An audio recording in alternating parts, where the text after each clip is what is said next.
Somehow every single year, I manage to miss out on watching some of the frontrunners for all of the award season to come at the very early part of the beginning of every year.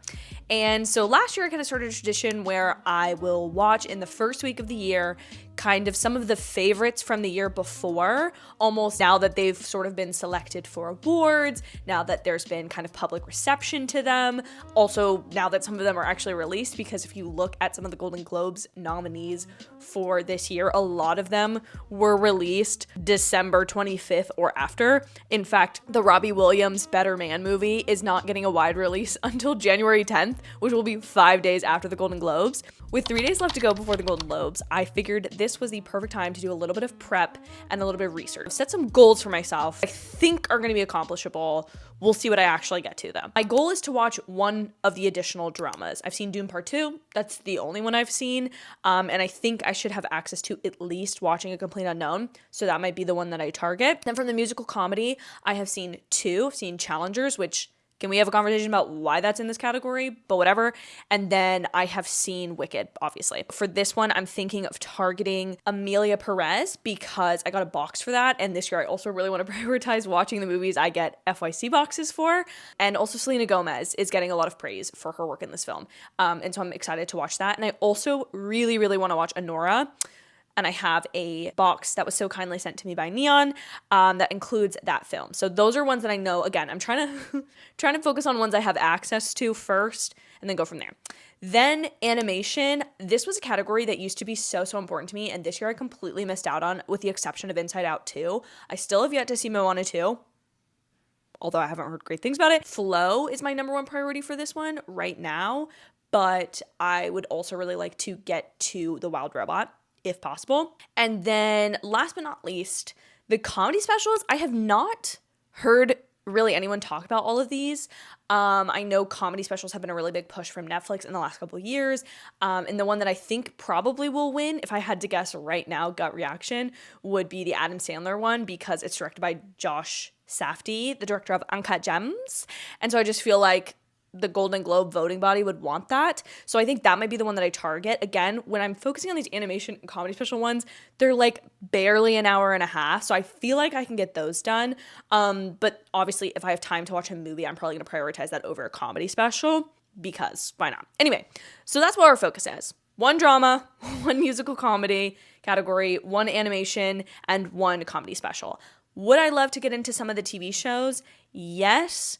However, some of them I'm watched and just am not up to date on. Hacks, Abbott Elementary, Only Murders in the Building. And also, I just don't necessarily have the time if I could watch a movie in an hour and a half rather than like binge like the entire 2 seasons of The Diplomat, right? Like I don't have time to do that. Right now, I have pulled up Flow, which is this beautiful, from the trailers that I've seen, beautiful non-dialogue animated film about several animals that have to band together to try to survive a flood. I'm really excited to watch it, and I'll let you know what I think about it when I finish it.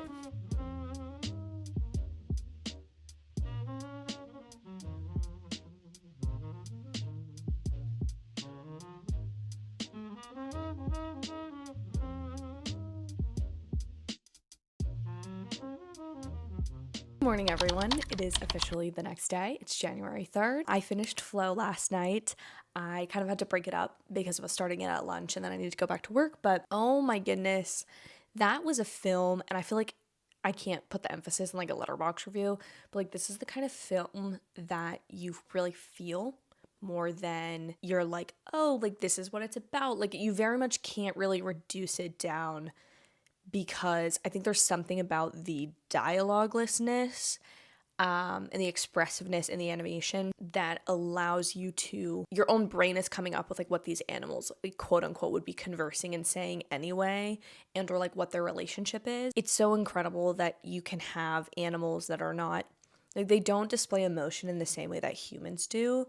But I think it was really smart, obviously, to like include 2 animals, a dog and a cat, that are very like well known to humans, and kind of like their eyes and the way they dilate, their pupils dilate, and the way their tails move, like how that expresses their emotion, and then pair that with other animals that are a little bit more stoic. The the crane and the capybara, to me, play this really nice, like, foil to the cat and the dog. Foil is probably too extreme of a word there. I really, really enjoyed it. And I'm not surprised I enjoyed it because I love animation so much. And honestly, like, looking at this year, there's been so many films that are different and sort of pushing the boundary of animation. It being a film that's international and not having like wide distribution in the United States, I think has stopped people from going and seeing a film that is so nice, so tight, so beautiful, really efficient in its storytelling without wasting like a chance to look at the beauty and admire what this film has to offer. I don't know. I really enjoyed it. Obviously, the animation style is something that's going to get talked about here because your style in animation is as much about how you tell the story as like a camera you chose in another form. I will say I do really like the appeal of this film having, I don't want to say a video game effect because that feels like it could be used as an insult, but the way that the camera kind of has this steady cam nature to it, it feels like something that is living and a part of the story as it follows the different animals. It was really beautiful, and it's a film that I think could mean a lot of different things based on where you are in life when you watch it and how you want to interpret it, different parts of the film, but I think overall, really, really great. I'm really excited that this is one of the contenders. Now I've got, for the rest of my goals, if you're keeping track, the video is probably only 5 minutes long at this point. Now we've got a drama, a musical comedy, and then maybe a comedy special. I'm thinking about possibly approaching the comedy special later today. The drama I think is going to be the hardest one to get to. The only problem is, and this I think is one thing that stops me at least from foreign language features, even though I don't think it should, is it being in a foreign language. Obviously, I do not speak Spanish. My Duolingo streak shows I'm trying, but I don't really speak it that well. And so I can't like just listen to the film in the native language. And I don't, like, if you have Selena Gomez and Zoe Saldana and all of your other actors speaking in Spanish, like, I feel like it's disrespectful of me to then go and listen to like a subbed or a dubbed version, and then the subtitles are the best way for me to like get it, but obviously I have to be paying a lot more attention. This is, honest to goodness, why I haven't watched Squid Games to this day more than the first episode. I might just put on the comedy special. I don't know. When I figure it out, you guys are gonna know. I mean, by the time this video is uploaded, hopefully I've watched all 4 of these things that I set out to watch, but who's to say, you know? So, all right, that's your update. So, a little bit of a midday update. I watched about 15 minutes of Emilia Perez and haven't been able to get much further because, like I said earlier, I really want to focus on it, and like, I'm not going to get the film, I'm not going to experience film unless I read the subtitles. So that one's going to take me a little bit longer to get through, or when I have a little bit more undivided attention to give to it. So I decided to put on the comedy special, switch gears a little bit, since I could have that on the background, and I chose Adam Sandler Love You because, like I said at the beginning of this video, it was probably my blind guess as to what's going to win the Golden Globe because of Josh Safdie's involvement. But as I'm watching this, the initial intro, I will say, is pretty interesting. There's kind of like a scripted bit where like Adam Sandler shows up to the gig, his windshield is broken, he's interacting with fans, which is also like kind of a comedy bit. And honestly, I feel like it shouldn't have started this way because it made me just want that. Like, I just want a movie where Adam Sandler is playing like a different version of himself almost, rather than him doing this actual comedy show, which just is not. I love when a comedy show has like a cohesive theme. The Adam Sandler show is not like that. It is really like tiny little bits, kind of like if you were to read a book of short stories that don't necessarily have a ton to do with one another. They're all just kind of funny. Some are longer than others. Some are funnier than others. And some of the jokes, I will say, like, I have never experienced Adam Sandler in a stand-up situation. I've only ever experienced Adam Sandler as like Adam Sandler, the media personality, like him doing interviews, or Adam Sandler as an actor in films. And I always feel like he's kind of playing a version of himself. So to see something that's a little bit raunchier from him is not what I was expecting. I think it's funny. Sometimes the songs I'm not really a fan of. That's always been something with Adam Sandler I'm just not super fan of. I think I just wasn't prepared for what this was going to be, and I'm going to finish it for the sake of the video. But if I wasn't filming this video, I probably would have tapped out by now. I just feel like this is not the kind of comedy that I really like. I'm not loving this one. Yeah. So a little bit of a downer from the middle of the video. So sorry, everyone. So sorry.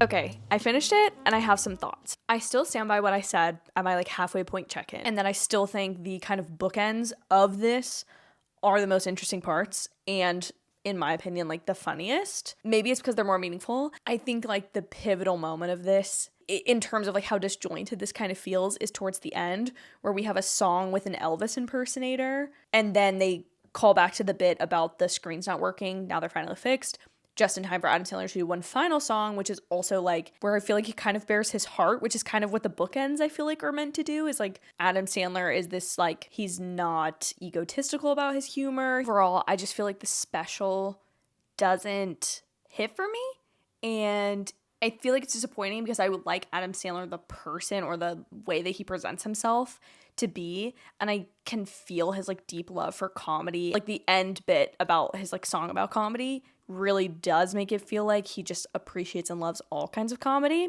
And so that gives me a little bit more insight into why his comedy shows are maybe not as structured as other comedians that I've seen in the past. And like I said, I'm also scratching the surface, barely, of the tip of the iceberg for comedy specials in terms of like what I've watched.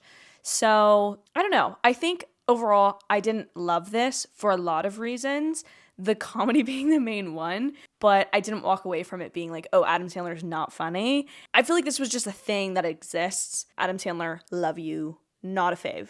Not a fave coming out of this video. But did I push myself to watch something that I normally wouldn't have watched and or given up on? Yes, and that's a good thing. Hello all, it is the next day, it's January 4th, so I am one day exactly away from the Golden Globes. In fact, I need to schedule my stream and I need to create my thumbnail for the live stream that by the time you guys are seeing this video, the live stream, I'm hoping to get this video out tomorrow morning.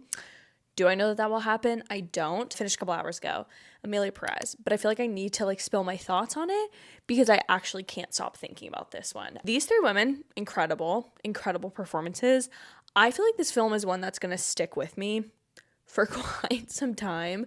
I've kind of been seeing a lot of the mixed reception of this film on both Letterboxd and YouTube comments and just online people commenting about different actresses, about Selena Gomez speaking Spanish, about the kind of messiness of the film, of the lack of genre not necessarily being something that's like, in a lot of people's opinion, a benefit. But I feel like for me, this film was such a wild ride. Like this felt like an episode of Euphoria on drugs, which is saying something. I will be honest, I will say that the first 15 minutes I watched yesterday before I watched Adam Sandler, so before you saw those clips, and I was kind of like, what is this? Like, I know it's supposed to be genre bendy, but like, what is this? I was just very confused. If I had watched only 5 minutes longer, I'm kind of glad I didn't yesterday because I probably would have gotten nothing else done. But about 5 minutes later, you meet Manitas. Here's my first thought.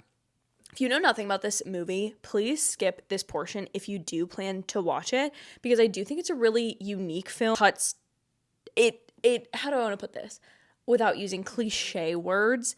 This film is very willing to do things that you're like, well, why would this person do this? At one point, Zoe Saldana's character starts working for a cartel boss. You're kind of like, why would she be willing to do this? But the very beginning of the film has already shown you that the legal system where she works as a lawyer, which would be a reputable profession to most people, is already this corrupt thing. And I think the film kind of carries that sentiment of like, here's two sides of the same coin that I'm going to force you to have to deal with at the same time. And I will say, I don't feel like it's forcing the audience to really pick a side. I feel like it's really just this is how these dualities of life work in this specific story and aid in the tension of the film and the like plot issues. Needless to say, the film is full of interesting choices that I don't think everybody's going to like. Do I think I really want to rewatch this film? No. Would I love to have a conversation with somebody about it to just like be like, how did you feel about this part?